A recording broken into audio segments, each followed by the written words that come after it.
Hello everyone, welcome back to my channel. So আমরা already শুরু করে দিয়েছি ক্লাস 5 এর বাটারফ্লাই বুকের, ওয়েস্ট বেঙ্গল বোর্ডের যে বাটারফ্লাই বুক আছে তার ক্লাস 5 এর যে টেক্সট গান্ধী দ্য মহাত্মা এর কিন্তু অলরেডি ইউনিট 1টা আমি পড়ে দিয়েছি। তো আজকে এটা সেকেন্ড পার্ট আর এটাই লাস্ট ভিডিও ইউনিট আমাদের ফার্স্ট চ্যাপ্টার নিয়ে, তাই না? তো যদি কোনো ডাউট থাকে পড়ানোর পরেও যদি তোমাদের মনে হয় যে কোনো জায়গায় কোনো ডাউট আছে তোমরা কিন্তু অবশ্যই কমেন্ট সেকশনে জানাবে। আর প্লেলিস্ট চেক করতে পারো, প্লেলিস্টে কিন্তু এই ক্লাস 5 রিলেটেড সমস্ত কিছু, সমস্ত টেক্সটারি ভিডিও পেয়ে যাবে।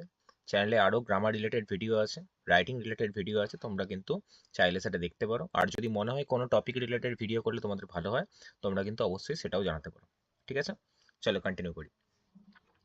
তো ফার্স্টে বলছে আহ, এই ইউনিট যেটা পার্ট টুটা শুরু হচ্ছে, ইউনিট 2 যেটা, সেটা কন্টিনিউ করছি।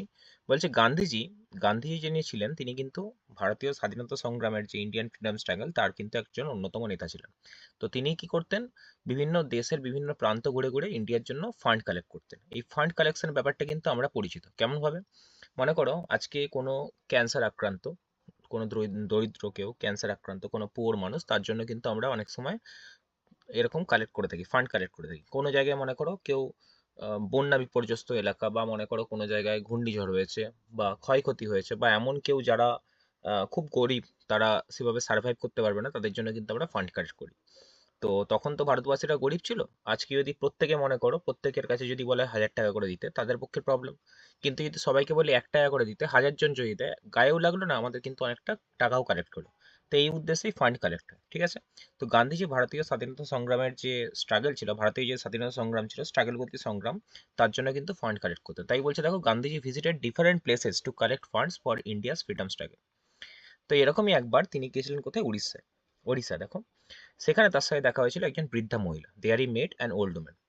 তো এই বৃদ্ধা কি হলো, বৃদ্ধা অবভিয়াসলি যখন জানো যে কারো যদি যখন বয়স হয়ে যায় তার বডির কিন্তু মাংসপেশি বা বডির হাড় কিন্তু সেই ওয়েটটা নিতে পারে না, তাই জন্য কি হয়, বডি আমাদের ঝুঁকতে থাকে। ঠিক আছে, এর সবচেয়ে বড় কারণ হচ্ছে আমাদের পা কমজোরি হয়ে যাওয়া। ঠিক আছে, তো দেখো C could not stand straight, তো দাঁড়াতে পারতো না। তার চুলটা কেমন ছিল, সাদা, গ্রে মানে এখানে সাদা পাকা চুল। তার শাড়িটা ছিল পুরনো ছেঁড়া। আর তিনি গান্ধীজির কাছে গেলেন, she went near Gandhiji and touched his feet, গান্ধীজিকে প্রণাম করলেন। তারপরে তিনি তাকে একটা কয়েন দিলেন। ঠিক আছে, then she gave him a coin. Jamnalal Bajaj, এখানে আরেকটা ক্যারেক্টার পাচ্ছি, গান্ধীজির যিনি ছিলেন জামনালাল বাজাজ, বাজাজ বলে একজন ক্যারেক্টার ছিলেন, যিনি গান্ধীজির সাথেই থাকতেন। তিনি কি করতেন, এই যে বিভিন্ন জায়গায় ফান্ড কালেক্ট হতো, সেই ফান্ডগুলো কি করতো জামনালাল বাজাজ নিজের কাছে রাখতেন। মানে কাইন্ড অফ ক্যাশিয়ার টাইপের টাকাটা রাখতেন, আর প্রয়োজনে গান্ধীজি চাইলে বা অন্য জায়গায় লাগলে সেটা সেভাবে দেওয়া হতো। তো তিনি রাখতেন। তো Jamnalal Bajaj duty was to keep the funds, তো সেই যে কালেকশন হতো সেটা তিনি রাখতেন। তিনি বললেন, আচ্ছা ওইটা তো, ওই মহিলা তো ওই জন্যই টাকাটা দিয়েছেন, আপনি একটা কাজ করুন, ওই যে কয়েনটা মহিলাটা দিলেন আপনাকে, ওই কয়েনটা আমাকে দিন। বাট গান্ধীজি রিফিউজড, গান্ধীজি কিন্তু দিলেন না। ঠিক আছে, গান্ধীজি দিতে চাইলেন না কেন, বুঝবো এক্ষুনি। দেখো তারপর লেখা আছে, জামনালাল ওয়াজ সারপ্রাইজ, স্বাভাবিকভাবে তুমি আমি সবাই অবাক হয়ে যাবো, কেন দিচ্ছেন না কেন। I keep thousands of rupees, Jamnalal said. এবার জামনালালের মনে হচ্ছে যেন উনি টাকাটা কোনো কারণে হারিয়ে ফেলবেন বা কিছু, গান্ধীজির এরকম ভয় হচ্ছে, বলছে আমি তো হাজার হাজার টাকা রাখি, তাহলে এই একটা কয়েন কেন দিচ্ছেন না। গান্ধীজি বললেন, দেখো this coin is worth much more than those thousands. Gandhiji told me, তোমাকে আমি বুঝিয়ে বলছি, টোল্ড হিম, তোমাকে আমি বুঝিয়ে বলছি। আজকে মনে করো আমার কাছে মনে করো 1,000 টাকা আছে, আমি 1,000 টাকা থেকে 10 টাকা দিলাম, বা মনে করো 100 টাকা দিলাম। আর কোনো একটা মানুষ, তোমার কোনো বন্ধু মনে করো, তার কাছে 100 টাকা ছিল, সে 90 টাকা দিল। কে বলো তো, কে বেশি কন্ট্রিবিউট করলো?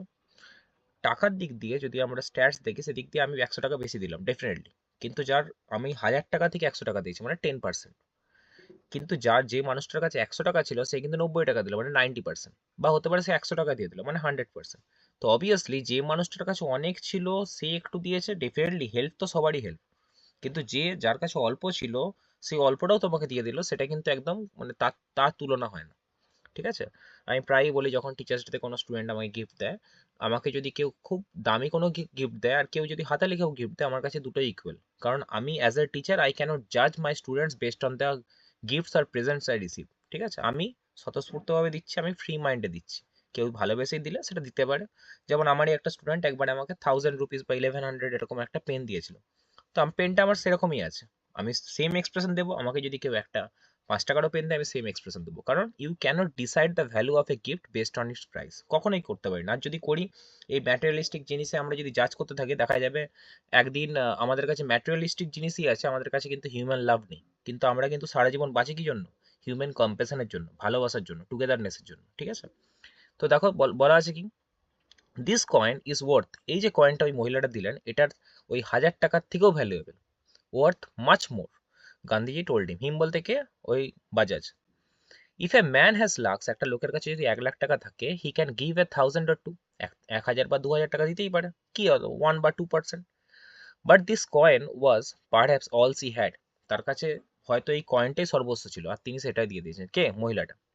With a great sacrifice, what a great sacrifice, so I value this coin more than a crore of rupees, 1 কোটি টাকার থেকেও কিন্তু এটা আমার কাছে কিন্তু মূল্যবান। তোমার যদি অসময়ে কেউ তোমাকে হেল্প করে, আর কেউ যদি তোমার ভালো সময় তোমাকে হেল্প করে, হেল্পটা হেল্প, কিন্তু যে অসময় করছে তার থেকে তার তুলনা হয় না, ঠিক আছে? আমরা যখন কোনো জায়গায় যাই, যে আমাদের মনে করো কোনো প্রিয়জন অসুস্থ হয়েছে, তখন সেই ক্ষেত্রে আমরা যখন ব্যাংকে, ব্লাড ব্যাংক বা কোনো জায়গায় যাই, সেখানে যখন আমাদের কেউ হেল্প করে, তো তার তার থেকে বড় তুলনা হয় না। তোমার যতই কানেকশন থাক না কেন, সেই মানুষটা তোমার কাছে একদম মেমোরেবল হয়ে থাকে, সেই মানুষটার ভ্যালু তোমার কাছে সবসময় বেশি হয়ে থাকে, ঠিক আছে? That a crore of rupees, Gandhiji explain, he kept that coin with him for ever, সর্বস্ব, যতদিন তিনি বেঁচে ছিলেন তার সাথে কিন্তু ওই কয়েনটা তিনি রেখে দিয়েছিলেন স্মৃতি হিসাবে, ঠিক আছে? কারণ তিনি বুঝতে পারে, দেখো এই ধরনের অ্যাক্টিভিটিগুলো মানুষকে অনেক সময় মোটিভেট করে। এই যে একটা কয়েন একটা মহিলা দিল, তার সর্বস্ব দিয়ে দিল, গান্ধীজি তখন বুঝলেন না আমি ঠিক কাজ করছি, ঠিক আছে? তো এগুলো অ্যাপ্রিসিয়েশন, আর কিছু না। টাকা দিয়ে সবকিছু বিচার করা যায় না। Next, thoughts of love, piece and equality, এই যে গান্ধীজির কাজগুলো ছিল 3টা জিনিসের উপর বেস করেছিল, লাভ ভালোবাসা, পিস মানে শান্তি, অ্যান্ড ইকুয়ালিটি মানে সবার ক্ষেত্রে আমরা সামঞ্জস্য বজায় রেখে চলবো, কারো ক্ষেত্রে আমরা পৃথকীকরণ করবো না, সবাই আমার কাছে সমান, তাকে বলে ইকুয়ালিটি। ইকুয়ালিটি ইকুয়াল থেকে এসছে। স্বামী বিবেকানন্দ, গান্ধীজির মতোই আরো দুজন ছিলেন, একজন হলো স্বামী বিবেকানন্দ আর একজন ছিল Rabindranath Tagore, also had similar ideas, গান্ধীজির মতো তাদেরও কিন্তু আইডিয়া ছিল, তাদেরও মত ছিল। এই স্বামী বিবেকানন্দ ওয়ান্টেড, স্বামী বিবেকানন্দ কি চাইতেন? ইউনিটি অ্যামং অল রিলিজিয়ন, সব রিলিজিয়ন সবাই কিন্তু এক হয়ে থাকবে। He spoke about it in 1893 শিকাগোতে, আমরা জানি স্বামীজির সেই বিখ্যাত স্পিচ, তিনি এই ব্যাপার নিয়ে কি, যে সব রিলিজিয়ন এক হয়ে থাকবে, সবাই আমরা একই হিউম্যান বিং, সবাই কিন্তু আমরা একটা অ্যামালগামেটেড, একটা বলতে পারো একটা টুগেদারনেস, আমরা কিন্তু একটা অ্যামালগামেটেড একটা মেন টার্গেট, সবার ক্ষেত্রে আমাদের ইকুয়াল টার্গেট, যে সবাই ডেভেলপ করবো, এক্ষেত্রে কাউকে ছোট করাটা।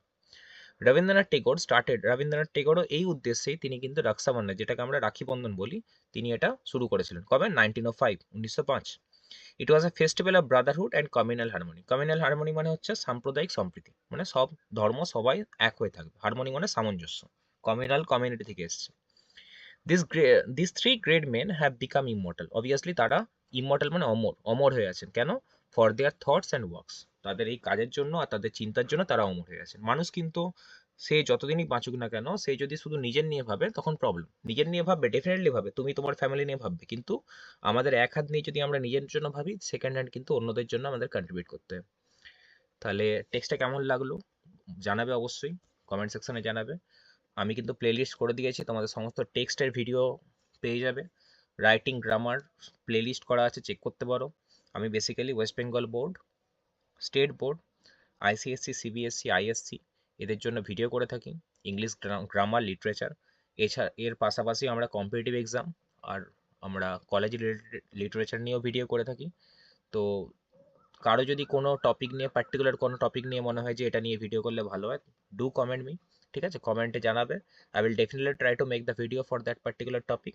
অ্যান্ড যদি মনে হয় অন্য কোনো language in the sense English বা হিন্দিতে, আমি আমি I am not well versed, যদি মনে হয় ইংলিশে করলে ভালো হয়, I can definitely make a video with that. যেহেতু তোমরা ওয়েস্ট বেঙ্গল বোর্ডে পড়ছো, তাই জন্য সেক্ষেত্রে আমি এটা বাংলাতেই করলাম, so that it can be easier for you to understand, ঠিক আছে? তো তাও যদি কিছু মনে হয় আমাকে কিন্তু জানাতে পারো, কমেন্টে অবশ্যই জানাবে কোনো ডাউটস বা আমাদের এক্সপ্লেনেশন কেমন লাগলো। আমি সমস্ত কমেন্টারি রিপ্লাই দেওয়ার চেষ্টা করি। আর ফিউচারে কী নিয়ে ভিডিও আরও করলে ভালো হয় সেটা অবশ্যই জানাবে। আর যদি এক্সপ্লেনেশন ভালো লাগে থাকে, লাইক করব, শেয়ার করব ফ্রেন্ডদের সাথে, বা আপনি যদি গার্জিয়ান হয়ে থাকেন, অবভিয়াসলি স্টুডেন্ট বা অন্য যারাও, আপনি অ্যাজ এ ওয়েল উইসার বাকিদের সাথে শেয়ার করতে পারেন। আর চ্যানেলটা সাবস্ক্রাইব করবো যাতে এই চ্যানেলটা মিস না হয়ে যায়। তো তোমাদের জন্য কন্টেন্ট আসতে থাকবে, ফলো করব, তোমরা উপকৃত হবে, ডেফিনেটলি সাপোর্ট করে চ্যানেলের পাশে থাকবো। চলো ভালো থেকো সবাই, পড়তে থাকো, আর ইংলিশকে ভালোবাসতে ভুলো না। Bye, tata.